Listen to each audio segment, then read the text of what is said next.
Welcome to talks of knowledge. Kerala భారతదేశంలోని మలబార్ తీరంలోనున్న ఒక రాష్ట్రం. ఇది రాష్ట్రాల పునర్వ్యవస్థీకరణ చట్టం ప్రకారం నవంబర్ 1, 1956న ఏర్పడింది.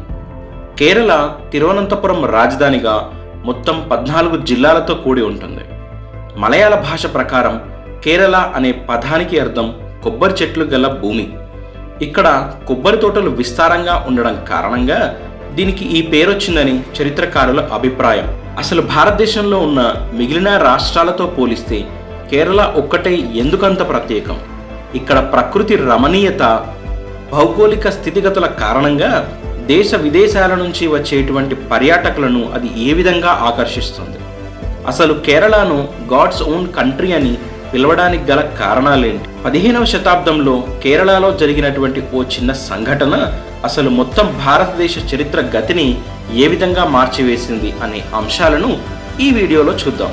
ఛానల్కి కొత్తగా వచ్చిన వారు ఛానల్ని సబ్స్క్రైబ్ చేసుకోండి. ఇక పదండి కేరళ అందాలను చూసేద్దాం. మన సువిశాల భారతదేశం ఓ మహాకావ్యం అయితే దానిలో ఆకుపచ్చని అధ్యాయం ఒకటి ఉంది. అది వర్షపు చినుకుల్లో తడుస్తూ సముద్రుడి యొక్క అలల తాకిడిని చూస్తూ ఉంటుంది. ఆ అధ్యాయం పేరే కేరళ. ఇది ఒక నేల మాత్రమే కాదు, ప్రకృతి యొక్క శ్వాస, ఆత్మ. అక్కడ అడుగు పెడితే ప్రకృతి మీతో మాట్లాడుతున్నట్టు అనిపిస్తుంది. ఇక్కడుండే బ్యాక్ వాటర్స్ మౌనంగా సంగీత సరిగమలు వాయిస్తాయి. ఇక్కడ వీచే గాలికి కూడా ప్రాణం ఉంటుంది అన్నట్టు అనిపిస్తుంది. సమస్త ప్రపంచానికి మాత్రం ఇది గాడ్స్ ఓన్ కంట్రీ. కానీ మనకు మాత్రం సంస్కృతి, మత సామరస్యం, ప్రకృతి సౌందర్యం అనే 3 స్తంభాలపైన నిలిచినటువంటి ఓ అద్భుత ప్రాంతం. కేరళ యొక్క గొప్పదనం దాని ప్రకృతిలోనే కాదు, దాని అనంత చరిత్రలో కూడా దాగి ఉంది. ప్రాచీన సంగం యుగంలో చేరా, చోళ, పాండ్య రాజులు ఈ నేలపైనే తమ ముద్రను వేశారు. అప్పట్లో కేరళ ప్రాంతంలో ఉండేటువంటి ముసిరిస్ పోర్ట్ ప్రపంచానికి గుండెకాయలా ఉండేది. రోమన్లు ఇక్కడి నుండే మసాలాలు, ముత్యాలు, బంగారాలు మొదలైన సరుకులను ఎగుమతి చేసుకునేవారు. ఇలా సుగంధ ద్రవ్యాల ఉత్పత్తిలో కేరళ పేరు ప్రపంచమంతా మారుమోగేది. కాలగమనంలో 8 నుండి 12 శతాబ్దాల వరకు ఇక్కడ చేర వంశం మహాశక్తివంతంగా నిలిచింది. ఈ కాలంలోనే ప్రఖ్యాత కలరియపట్టు అనే కళ ఇక్కడే పుట్టింది. ఇక ఆధునిక భారతదేశ చరిత్ర మలుపు తిరగడానికి కేరళలో జరిగినటువంటి ఓ చిన్న సంఘటనే కారణం. అదే 1498లో వాస్కోడిగామా భారతదేశానికి సముద్ర మార్గాన్ని కనిపెడుతూ కాలికట్ను చేరటం. ఈ సంఘటన తరువాత భారతదేశం యొక్క ముఖస్థితి అన్ని రంగాల్లోనూ మారిపోయింది. చివరికి భారతదేశం ఒక వలస దేశంగా మారాల్సి వచ్చింది.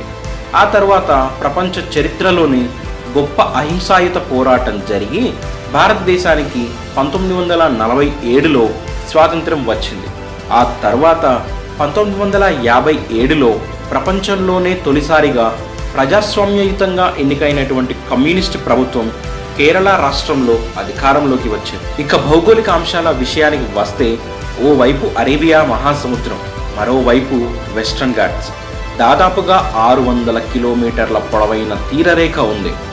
ఈ వెస్టర్న్ ఘాట్స్ జీవవైవిధ్యానికి నిలయాలు.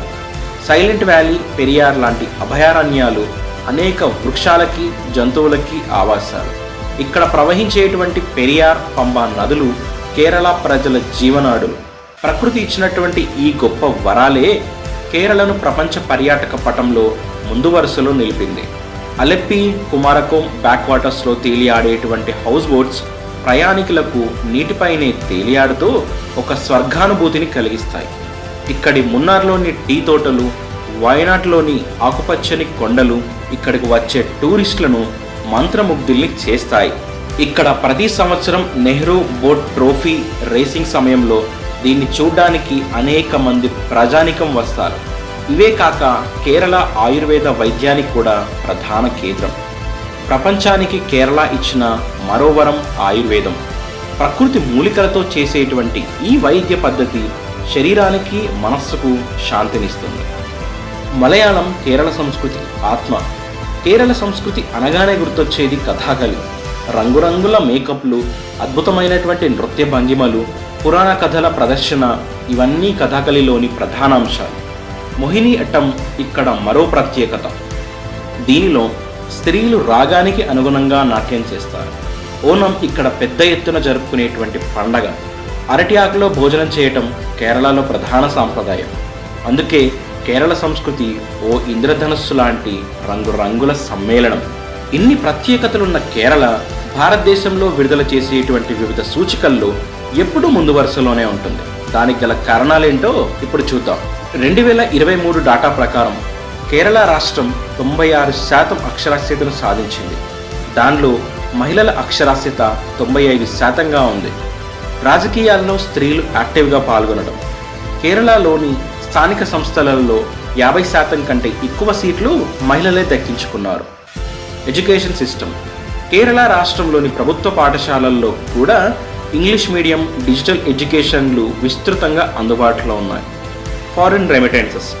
కేరళ ప్రజల్లో లక్షలాది మంది మిడిల్ ఈస్ట్ దేశాల్లో అంటే Dubai, Saudi Arabia, Qatar, Kuwait లాంటి దేశాల్లో పనిచేస్తుంటారు.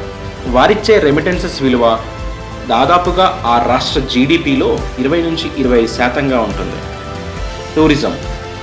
కేరళలో న్యాచురల్గా ఉండేటువంటి ప్రకృతి రమణీయత, బీచెస్, ఆయుర్వేద థెరపీ, అలాగే ప్రఖ్యాత టెంపుల్ వద్దకు వచ్చేటువంటి టెంపుల్ టూరిజం కారణంగా దేశ విదేశాల నుండి పర్యాటకులు వస్తారు. ఇక్కడ దొరికే రబ్బర్, కొబ్బరి, స్పైసెస్కు ప్రపంచవ్యాప్తంగా డిమాండ్ అధికంగా ఉంటుంది. రాజకీయ నాయకుల సింప్లిసిటీ. కేరళలో ఉండేటువంటి ప్రజాప్రతినిధులు చాలా సింపుల్ లైఫ్ స్టైల్ని లీడ్ చేస్తారు. ముఖ్యమంత్రి స్థాయి వ్యక్తి కూడా సామాన్య ప్రజానీకంతో కలిసిమెలిసి జీవిస్తారు. భూ సంస్కరణలను ఖచ్చితంగా అమలు చేసిన రాష్ట్రం కేరళ. ఇంటర్నెట్ కనెక్టివిటీ, డిజిటల్ లిటరసీలో దేశంలోనే కేరళ అగ్రస్థానంలో ఉంది. ఓవైపు సముద్రం, మరోవైపు పర్వతాల మధ్యలో మనసుకు శాంతినిచ్చే జీవన తత్వం కేరళ రాష్ట్రానికి సొంతం. ప్రకృతిని కాపాడితేనే, సంస్కృతిని నిలబెడితేనే, మానవీయతను గౌరవిస్తేనే ఒక సమాజం శాశ్వతంగా అభివృద్ధి చెందగలదని కేరళ మనకు పాఠాలను నేర్పుతుంది. అందుకే ఇక్కడి నేలని మనం గాడ్స్ ఓన్ కంట్రీ అంటే దేవతలు తిరిగే ప్రదేశంగా పిలుచుకుంటూ ఉంటాం. వీడియో నచ్చితే లైక్ చేయండి, షేర్ చేయండి. కేరళ రాష్ట్రాన్ని గురించి మీకున్న అభిప్రాయాన్ని కింద కామెంట్ రూపంలో చెప్పడం మాత్రం అస్సలు మర్చిపోవద్దు. ఇలాంటి మరిన్ని ఇన్ఫర్మేటివ్ వీడియోస్ కోసం ఛానల్ని సబ్స్క్రైబ్ చేసుకోండి. Thank you for watching.